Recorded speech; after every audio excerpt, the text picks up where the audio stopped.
The synthesis, interpret and frame phase includes activities that are concerned with making sense of the findings from the empathy work, and then defining an actionable problem statement. Your observations, interactions and stories serve as a source for inspiration, but deriving meaning from these is a very difficult task because people interpret stories in different ways and they have different observations, which can also be interpreted in many different ways. In this phase, each team member is concerned with storytelling and sharing the data and insights that they have gathered from their engagement in the field.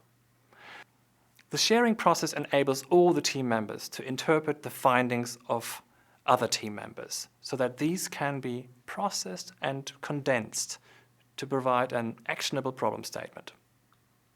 So, how to synthesize? Some techniques that you can use include the following.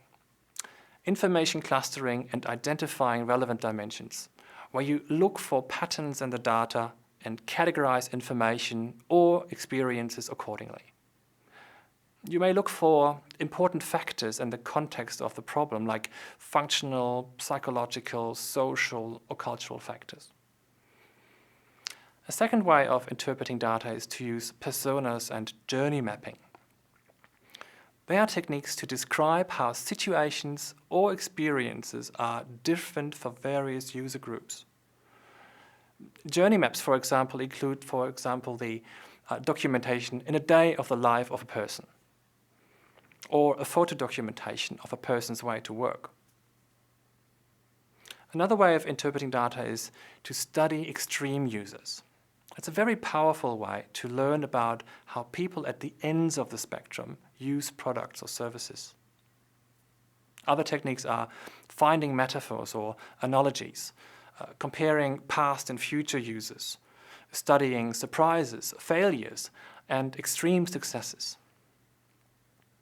All these techniques will help you to properly frame the problem, which is often achieved by formulating a so-called problem statement. So what's a problem statement? A problem statement should be actionable. Remember the bias towards action that we talked about earlier. For example, you might frame the problem using a metaphor as, how might we make studying economics like playing a video game? The use of how promotes action towards inquiry and frames the question in a way which guides the development of a solution. So synthesizing means that you are making sense of observed behaviors, emotions and actions, and providing strategic direction, as insights only become valuable once they are actionable. Synthesizing, interpreting and framing and reframing will continue throughout any design thinking process, since a team will gain additional insights with every minute spent working on the problem. So this phase never really stops. Yet the intention is to create insights that are based on real data that would allow you to use them as a starting point for an ideation and solution generating step. What the tools and techniques of this phase help to achieve is to more specifically describe what the problem really is and who exactly is experiencing it.